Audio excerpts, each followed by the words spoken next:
جو کہ عرب کی اس وقت جو سمجھ لیجیے کہ عرب کی حکومت تھی ایک لحاظ سے، اس کو یہ لوگ جو ہیں وہ چلاتے تھے، اور تمام قبائل جو ہے بڑے ان کی نمائندگی دارالندوہ میں موجود تھی۔ اب یہاں پر پوائنٹ یہ ہے کہ جب بھی اس شورا کا، اس پارلیمنٹ کا جو کوئی رکن ہوتا تھا وہ اپنے آباء و اجداد کے دین سے ہٹ جاتا تھا، یعنی کہ آباء و اجداد کے دین کو اگر وہ چھوڑ دیتا تھا کوئی بھی رکن پارلیمنٹ، تو پھر اس کو سزا کے طور پہ پارلیمنٹ کی جو رکنیت ہے اس سے برخاست کر دیا جاتا تھا۔ اس کی دو بڑی مثالیں میں آپ لوگوں کے سامنے رکھنا چاہتا ہوں۔ ایک قبیلہ تھا، اس کا نام تھا قبیلہ بنو تیم۔ قبیلہ بنو تیم جو ہے اس کا جو سردار تھا وہ تھا ابو قحافہ۔ قبیلہ بنو تیم اور اس کا جو سردار ابو قحافہ تھا، اور ان کی رسپانسبلٹی قتل کے جو معاملات اور دیت کے معاملات کو یہ والا قبیلہ جو ہے وہ ڈیل کرتا تھا، یعنی کہ دارالندوہ کی طرف سے یہ والی ذمہ داری جو ہے تفویض کی گئی تھی قبیلہ بنو تیم کو۔ اور اس کا جو سردار، اب وہ سردار جو ہے وہ بوڑھا ہو چکا تھا، ابو قحافہ جو ہے وہ کافی بزرگ ہو چکے تھے۔ بزرگی کی وجہ سے انہوں نے اپنی جو نشست جو ہے وہ اپنے بیٹے جناب حضرت ابو بکر صدیق کو جو ہے وہ دے دی، اور جب ابو بکر صدیق رضی اللہ تعالیٰ عنہ نے اسلام قبول کیا، پیغمبر اسلام صلی اللہ علیہ وآلہ وسلم کے مشن کا وہ حصہ بنے، سرکار دو عالم صلی اللہ علیہ وسلم کی آواز پہ انہوں نے لبیک کہا،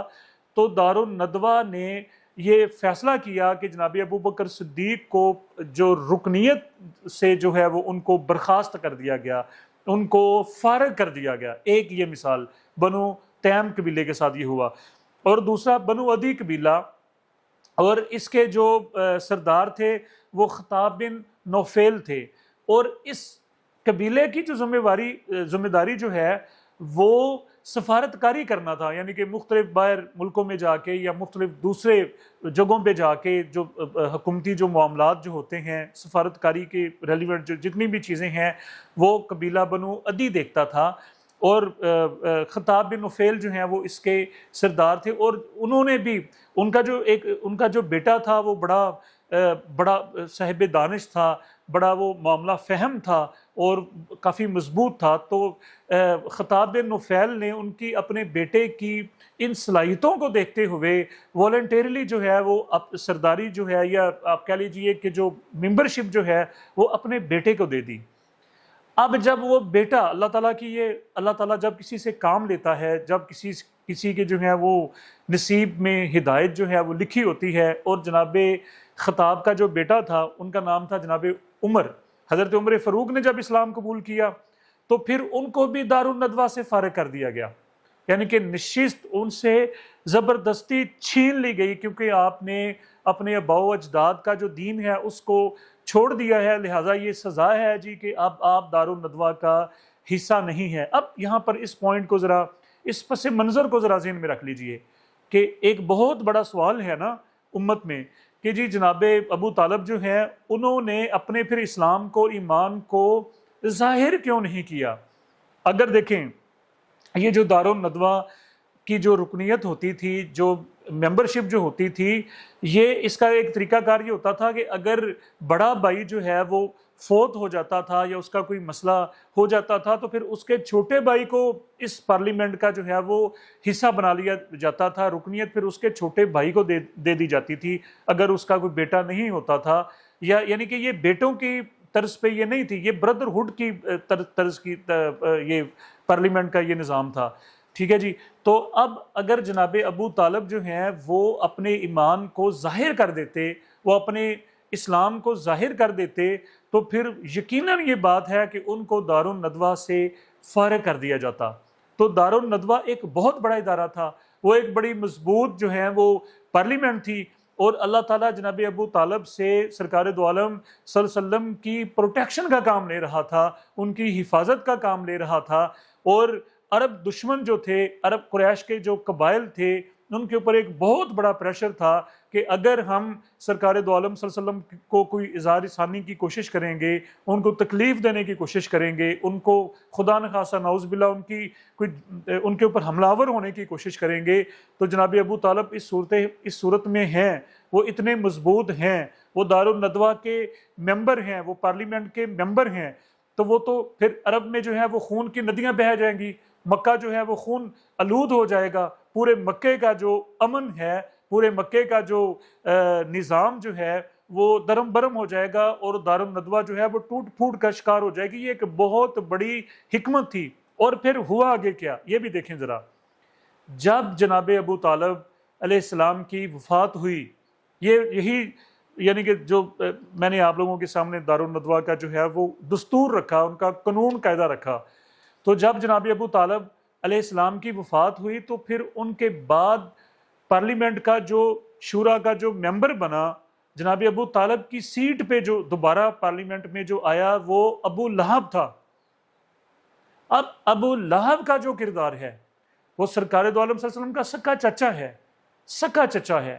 لیکن وہ دشمنان اگر اسلام کی بات کی جائے، نمبرنگ کی اگر بات کی جائے، تو وہ سب پہ نمبر 1 پہ ہمیں کھڑا ہوا نظر آتا ہے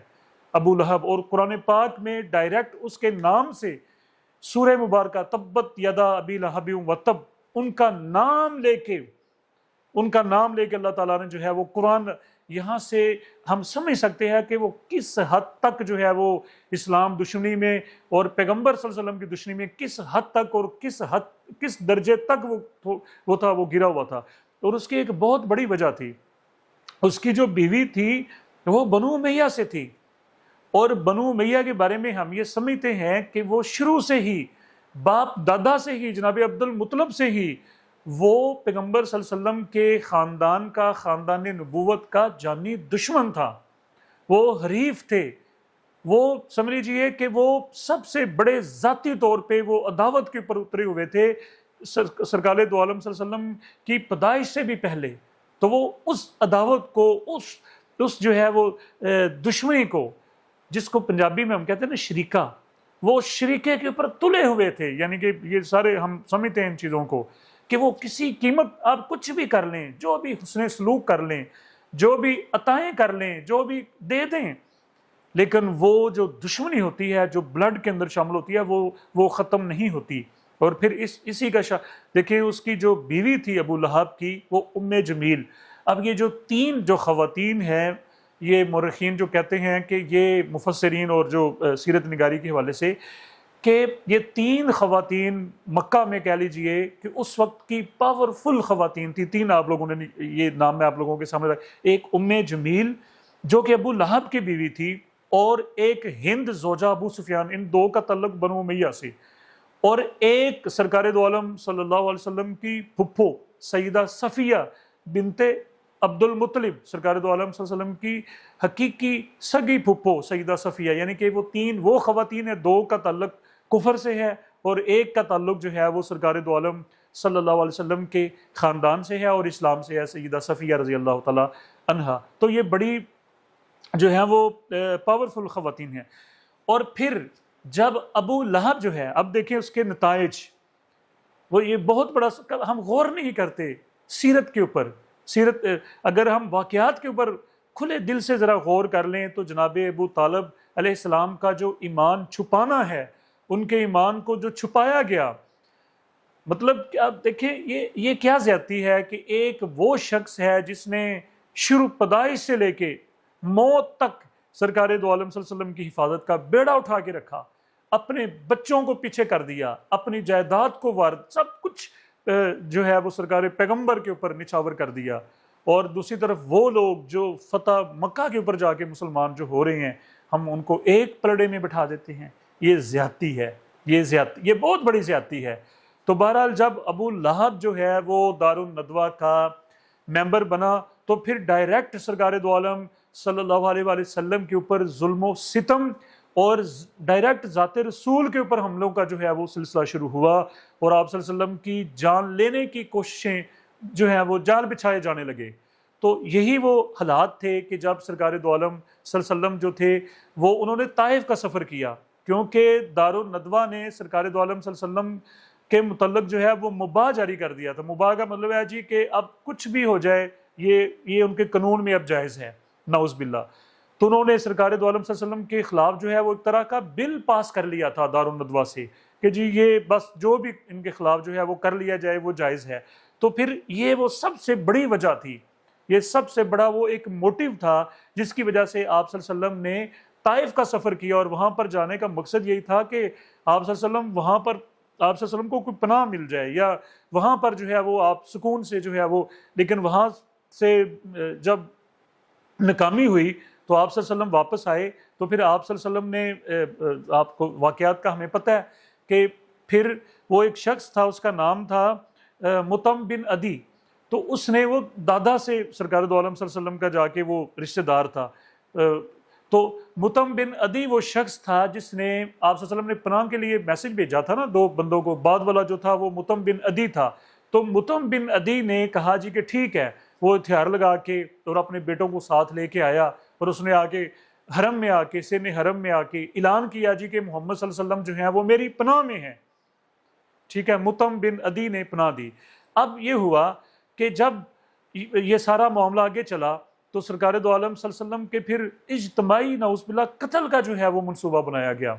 تو اس میں جو پیش جو دو لوگ تھے، ایک تو اسی مطعم بن عدی یعنی کہ وہی جس نے طائف سے واپسی پہ سرکار دو عالم صلی اللہ علیہ وسلم کو پناہ دی تھی، اس کا بیٹا جبیر بن مطعم اور سفیان بن امیہ، یہ دو لوگ جو تھے، انہوں نے وہ سارا جو ہے وہ جال بچھایا، منصوبہ بندی کی کہ اجتماعی طور پر جو ہے بہت سارے قبائل مل کے، بہت سارے لوگ مل کے ہم سرکار دو عالم صلی اللہ علیہ وسلم کے اوپر جو ہے وہ نعوذ باللہ حملہ آور ہو جاتے ہیں، اور پیغمبر صلی اللہ علیہ وسلم جو ہیں وہ ان کی جان تک ہم لے لیتے ہیں، نعوذ باللہ ہم قتل کر دیتے ہیں، اور پھر جو ہے وہ سارے قبائل اس میں شامل ہوں گے، لہٰذا جو ہے وہ کوئی مکے کا امن خراب نہیں ہوگا، اور ہم اپنے مشن میں بھی نعوذ باللہ کامیاب ہو جائیں گے۔ تو یہ وہ سارے واقعات ہیں کہ جن کی وجہ سے دارالندوہ کا، چونکہ جناب ابو طالب رکن تھے، اور دارالندوہ کی جو حیثیت ہے، دارالندوہ کی جو پاور ہے، وہ میں نے آپ لوگوں کے سامنے رکھ دی، اور یہ ایک بہت بڑی گراؤنڈ ریالٹی تھی جس کی وجہ سے جناب ابو طالب کا جو ایمان ہے، جو اسلام ہے، اس کو چھپایا گیا۔ اب آخری بات کر کے میں آپ لوگوں سے جو ہے وہ اجازت چاہتا ہوں کہ جناب ابو طالب علیہ السلام جو ہیں، ان کا تعلق مقدسات رسول صلی اللہ علیہ وآلہ وسلم سے ہے، اور ان کے متعلق جب ہم کوئی نیگیٹو بات کرتے ہیں تو یقیناً گنبد خضرا میں سرکار دو عالم صلی اللہ علیہ وآلہ وسلم کا دل دکھتا ہے۔ تو مجھے اپنی دعاؤں میں یاد رکھیے گا۔ بہت شکریہ۔